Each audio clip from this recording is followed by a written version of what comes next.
In the annals of military history, few figures have captured the imagination like Charles XII of Sweden, a king at the age of 15, a military genius by 18, and a legend at the time of his untimely death.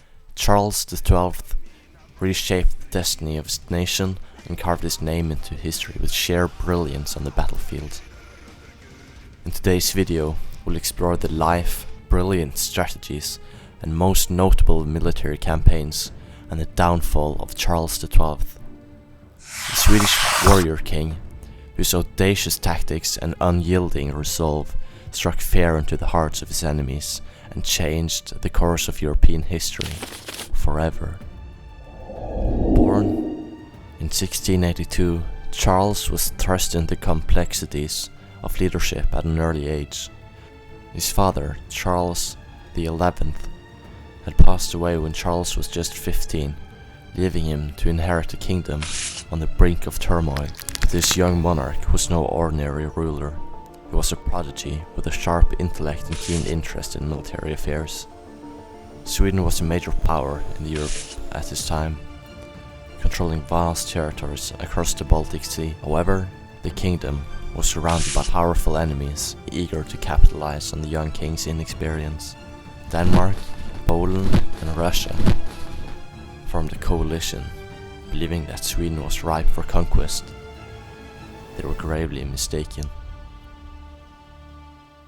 and soon started invading parts of Sweden. In the 1700s, the Great Northern War erupted. Charles XII, only 18 years old, quickly took command of his forces. He faced a daunting task: simultaneous attacks from Denmark, Norway, Saxony, Poland, and Russia. But instead of crumbling under pressure, Charles would go on to display tactical brilliance that would astonish his adversaries. Frederick IV of Denmark-Norway directed his first attack on Sweden's ally, Holstein Gottorp. In March 1700, the Danish army laid siege to Tonning.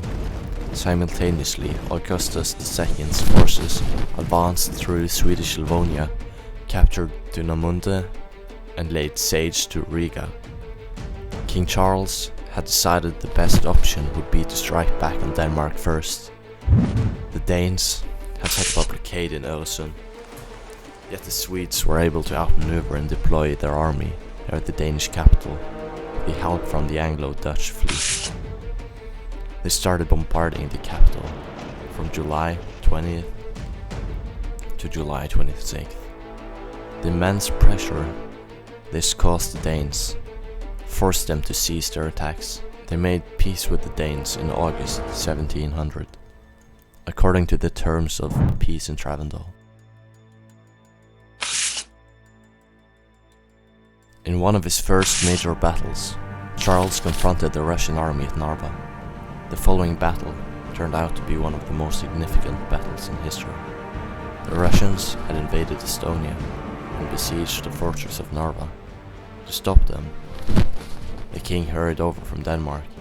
He brought with him a force of 10,500 warriors. Yet the Swedes were outnumbered 3.5 to 1. They soon realized retreating would be a death sentence, so they started planning their attack. Suddenly, the snow started pouring down. Some of the officers advised the king to withhold the attack, but the king noticed the snow was blowing on our backs, but it is blowing on the face of the Russians.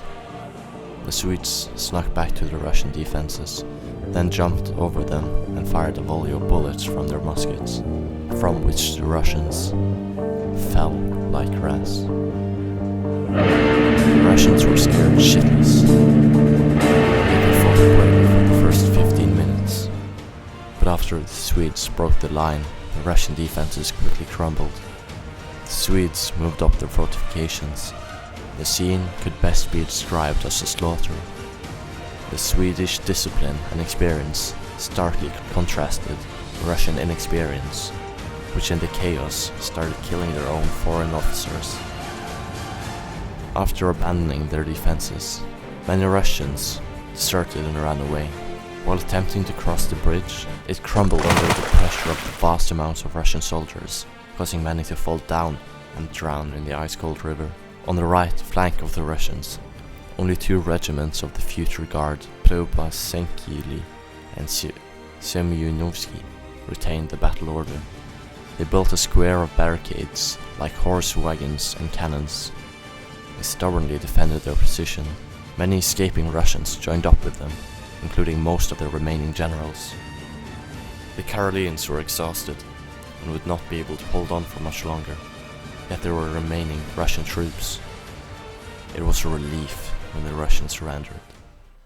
The common Russian soldier were allowed to keep their muskets, but standards, cannons, and war material were to be turned over to the Swedes. The booty included 145 cannons, 10,000 cannonballs, 397 barrels of powder, and 230 standards. Needless to say, this battle was a huge success for the Swedes.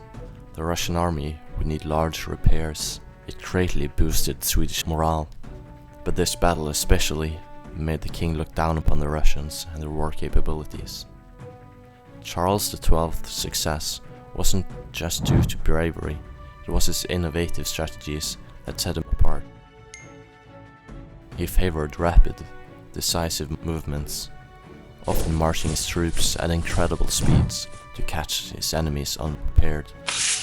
The use of flanking maneuvers and surprise attacks became his signature, leaving the enemies scramble to defend against an unpredictable and relentless opponent. Now to King Charles' favorite.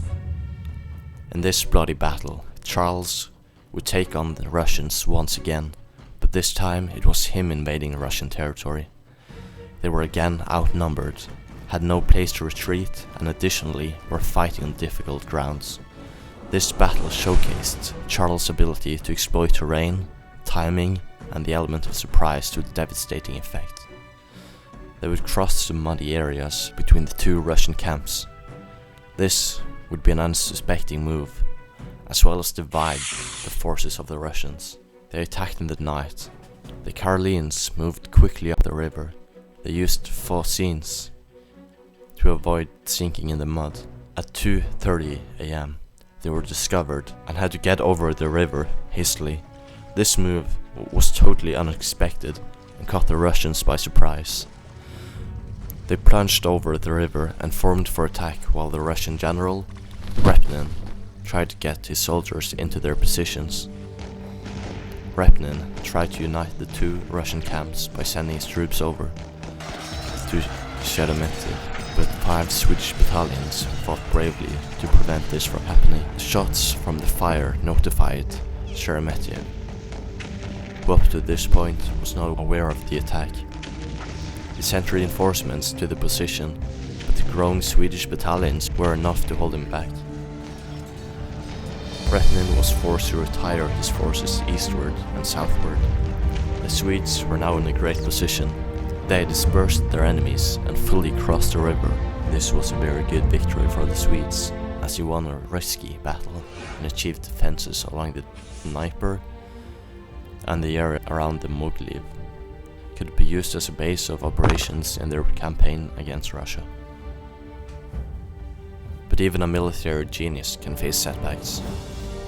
Emboldened by his success, Charles XII embarked on an ambitious invasion of Russia, aiming to crush his greatest adversary, Peter the Great. Being one of the first European invaders to realize the grueling harsh winters and stretched supply lines, which is a known symptom of invading Russia. The Russians applied the scorched earth tactic for one of the first times. Its success was astonishing. The king became forced to rely on long supply lines. Additionally, this winter was out of the ordinary freezing. To make matters worse, the king was also shot in the foot and became immobilized. The campaign culminated in the Battle of Poltava in 1709.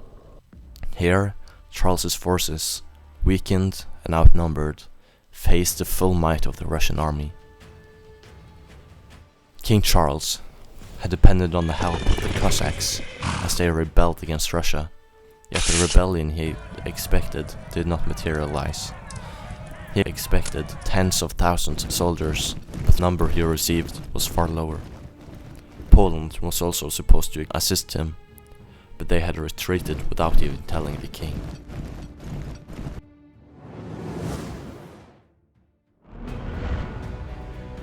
The Swedish attacked the redoubts.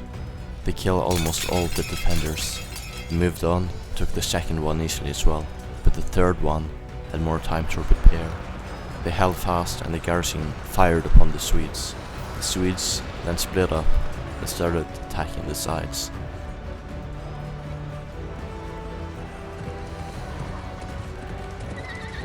The right side was strengthened by the Russians, so the Swedes returned back and sent forward their cavalry.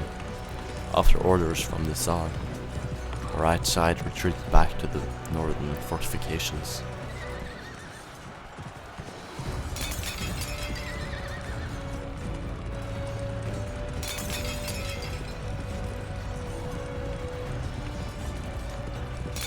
The Swedes passed through the former defences and met up with additional troops further north. They were now standing directly ahead of the fortifications. General Rus, who was in charge of the attack on the redoubts, realized after many failed attempts there was nothing he could do. They had more than once come right up to the edge, but had been pushed back by Russian fire. They had to retreat. Out of the 2,600 troops, only 1,600 remained. He went back into the southern forest, where he realized he had lost contact with the rest of the army. The Karelians had fought bravely, but they were about to fight their last fight. A large amount of Russian troops were sent to take care of them. The Karelians fought bravely enough for a small regiment to escape south to an abandoned redoubt, which they fortified. Привет, друзья! Как дела? After realizing they had no chance of winning, they surrendered. The Swedes had already lost 1/3 of their attack force before the main phase of the battle. The Swedish cavalry met up with the rest of the army and prepared to attack. The Swedish line pushed forward through a hurricane of cannonballs, but the fierce Karelians fought and fought until they were right up to the Russians. They pushed them back, but the delayed left side of the Swedish army, unbeknownst, went up against the best of the Russian troops. The Russians pushed the left back, and it became clear that they attempted to encircle them. The Swedes retreated, but the Russians sent forth their cavalry, but the Karelians encountered them. The Swedish held on to this position for a while, but they were severely outnumbered. They started a full-on retreat. The Russians, from the untaken redoubts, followed them. Almost the entirety of the Swedish invading force was taken prisoner or slain, but King Charles managed to retreat to a shelter of the Ottoman Empire. Despite their king's courage and determination, the Swedes were decisively defeated at Poltava. Poltava marked the turning point of the Great Northern War and the beginning of Sweden's decline as a European power. After Poltava, Charles XII refused to surrender. He spent years in exile, plotting his return, and eventually led one last campaign. But in 1718, during a siege in Norway, Sweden was robbed of the life of their loved and charismatic king, ending his extraordinary life at the age of 36. Charles XII left a complex legacy. While his relentless wars eventually weakened Sweden, his military genius and indomitable spirit earned him a place among history's greatest commanders. He remains a symbol of Swedish resilience and a figure whose strategies are still studied by military historians today. I have resolved to never start an unjust war, but never to end a legitimate one except by defeating my enemies. Perhaps the king's greatest mistake was his refusal to accept Peter's earlier terms and his underestimation of the Russian army. Charles XII was a king who lived and died by the sword. If you enjoyed this deep dive into the life of Charles XII, make sure to like, share and subscribe. If you're more interested in Swedish history, watch this video. Thanks for watching, and until next time.